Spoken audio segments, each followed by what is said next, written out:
All right, let's jump right into this explainer.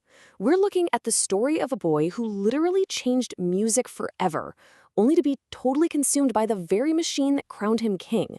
It's a tale of raw, once-in-a-century talent colliding head-on with an industrial complex built entirely for profit. It's fascinating, but man, is it heartbreaking. Picture this. An 18-year-old truck driver walks into the Memphis recording service, slaps down $4 to hear his own voice on vinyl, and the office manager asks him what he sings. His answer, I sing all kinds. She asks who he sounds like. He says, I don't sound like nobody. He wasn't bragging, it was just a plain, simple fact. And as we're going to see, it was the absolute most important fact about him. So, Part 1. Roots of a Revolution. The origin of the gift. To even begin to understand this once-in-a-century gift, we've got to trace his roots back to a deeply impoverished shotgun shack in Mississippi, right in the middle of the Great Depression. Born in 1935, his early life was essentially lived exactly one bad month away from total ruin. He was the surviving half of a set of twins, which meant his mother, Gladys, became the absolute fixed center of his world. In a life that was constantly shifting and unpredictable, she was his ultimate safety net. And later on, when he lost her, it created this massive emotional void that literally no amount of money or fame could ever fill. Now, what's incredibly fascinating here is how his unguarded ear absorbed a deeply segregated world entirely without prejudice. On Sundays, he's taking in these soaring, highly emotional harmonies at his white Pentecostal church. But at the same time, he's soaking up the electric, physically loosed rhythm and blues coming right out of the black neighborhoods on Beale Street. He just didn't hear a color line in the music. He absorbed absolutely everything that moved him, and he blended it all into this single, completely unprecedented voice. Let's look at how fast this all moved. That initial $4 vanity record in '53, well, it led to a stalled recording session in July 1954. But during a break, he just started goofing around, speeding up an old blues number. The producer, Sam Phillips, heard it and instantly recognized the future. Fast forward to 1956, he's sold to a major label, RCA, and boom, rock and roll is completely unleashed on the mainstream. Part 2, enter the machine. The rise of Colonel Tom Parker.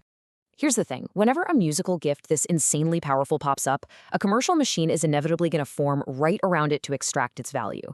Control was handed over to a brilliant salesman whose absolute genius was extraction, not artistic nurture. You see, Sam Phillips had this artistic vision of capturing a genuine cultural fusion. But Colonel Tom Parker, he looked at this wild, electrifying kid and just saw the ultimate product. Parker secured total control from a trusting, poor family who really had no way to know any better. And eventually, he took a completely unprecedented 50% cut of everything the kid earned. 50%. By 1956, he was a literal cultural earthquake. He was impartially channeling black-derived music straight to a white mainstream audience, and it caught like wildfire. Heartbreak Hotel dominated the national charts. But it wasn't just the music, right? His television appearances sparked a genuine moral panic. The way he moved his hips crossed all these rigid cultural boundaries. It shocked the older generation but sent teenagers into an absolute, unprecedented frenzy. Almost overnight, he became the undeniable face of a massive generational shift in America. But just as he buys Graceland in 1957 to finally give his family a safe harbor from poverty, tragedy strikes. In 1958, at just 23 years old, he loses his mother, Gladys. This permanently fractured his core security, and it happened right as he was being shipped overseas to serve in the Army as a regular GI. It's a devastating turn of events, creating this emotional void he'd spend the rest of his life desperately trying to fill. Now, while stationed in Germany, he met Priscilla Beaulieu. She was just 14 at the time. We have to impartially note that this was a deeply troubling age and power dynamic, yet it formed his most significant romantic relationship. She eventually moved to his estate while still a teenager, her tastes and life heavily shaped by the most famous man on earth. It really highlights a lifelong pattern for him, seeking out relationships where he held absolute control, almost as a defense mechanism against ever being abandoned again. Moving on to Part 3, the Hollywood Trap, the gilded routine of the 1960s. So he comes back from the Army with this newly tamed image, and he gets locked into what is essentially a profoundly lucrative but deeply corrosive prison. Colonel Parker and the studios took this agonizingly repetitive movie formula and ran it straight into the ground. Light romantic plots, singing to random props, you get the idea.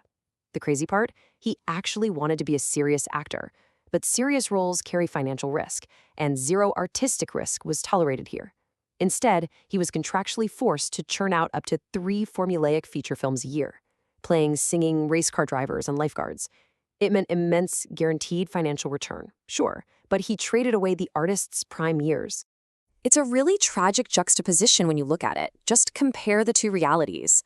While the culture was expanding creatively in the 1960s, with albums becoming high art and new bands pushing boundaries everywhere, the guy who sparked it all was stuck in contractual isolation on a Hollywood soundstage recording throwaway songs.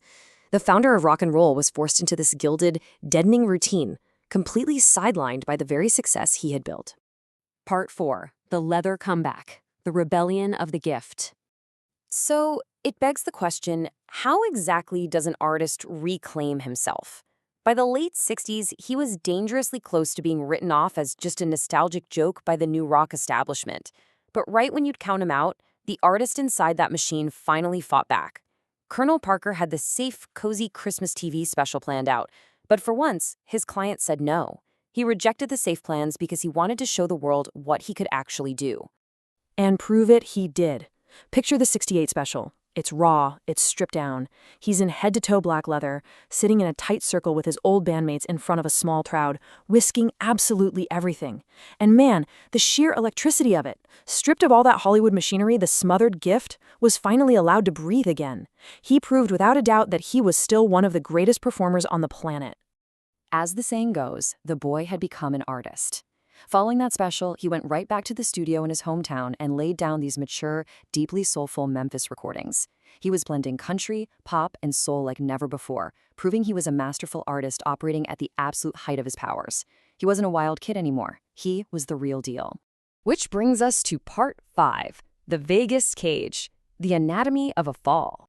The ultimate tragedy here, the machine was waiting for the comeback too, and they had a brand new, fatal cage prepared for him out in the desert. What looked like a massive Vegas triumph quickly became a trap. We're talking a grueling schedule of multiple shows a day, leading to a deepening reliance on prescription stimulants just to wake up and sedatives to sleep.